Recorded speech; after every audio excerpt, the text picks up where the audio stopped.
wanted to ask you about, and I know that you said that you don't get up and pay attention to a lot of stuff going on, but what do you think about the recent meeting between Trump and Kim Jong-un in North Korea and their pledges to do things, especially to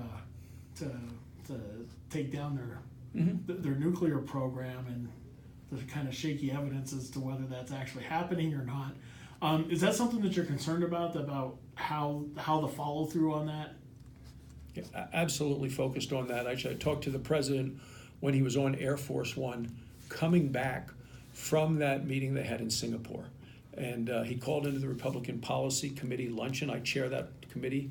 And we had him on the speakerphone to talk to a number of the senators there about that. I think a couple of things. Number one is President Trump inherited a situation from Barack Obama, a very tough situation with North Korea.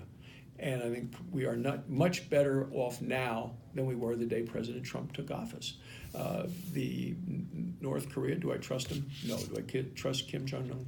No. But is it better today than it was? Yeah. What we want is an elimination of nuclear weapons from the entire Korean peninsula.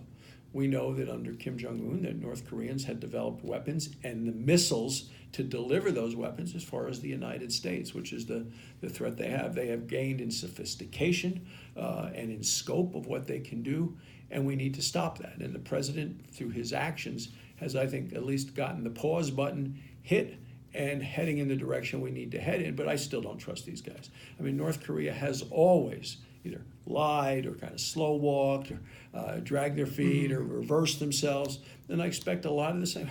I was being interviewed on Fox TV and they said, what about this? I said, it's like a rodeo. Lots of ups and downs. You got to stay on the bull the full 8 seconds. You got to stay all the way through. True. And you fall off in 7.5 seconds, you still don't win. You still don't score any points. And that's right. So that Mike Pompeo is the right person as Secretary of State. He's things have changed when Mike Pompeo became Secretary of State. He had very clear-eyed on this, as is the president. He was head of the CIA, director of the CIA. He can deliver a strong message. Right. And he was number one in his class at the Army at West Point. So he is very sharp. He and I have traveled internationally together. We've been to conferences together on national security when he was in Congress, because he was a congressman from Kansas before he had this.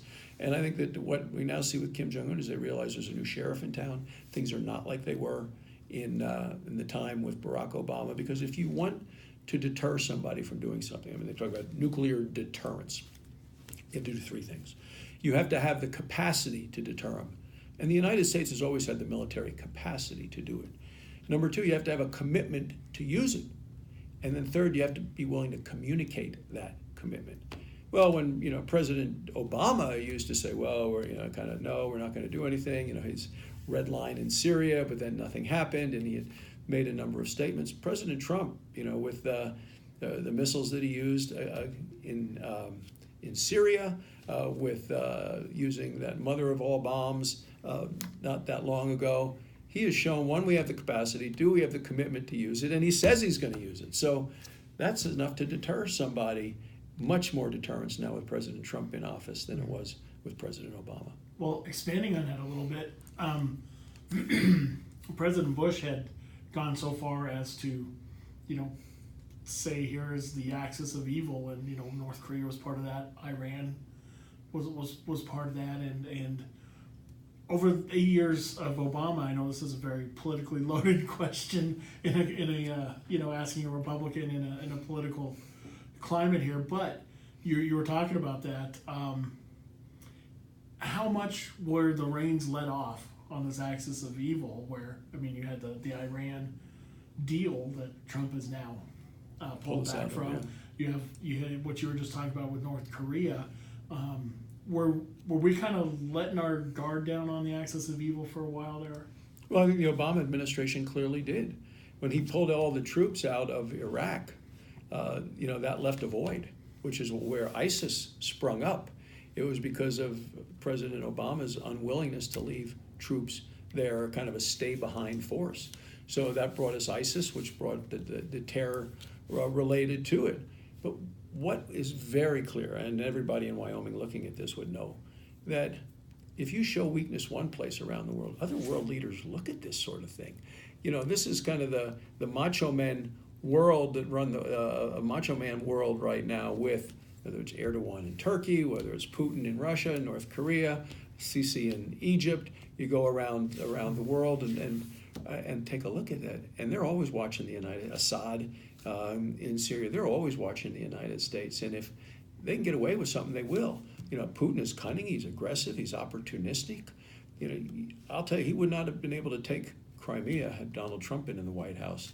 But when it happened, Barack Obama was in the White House. The incursions into Ukraine, all of that sort of activity. And one person sees it, they all move. And that's what happened in Syria with the Red Line when they used chemical weapons. Nothing happened. They used more chemical weapons. North Korea became more aggressive with its underground nuclear testing and its missile development. And President Obama did nothing. President Trump is a man of action and results, and it's a big difference.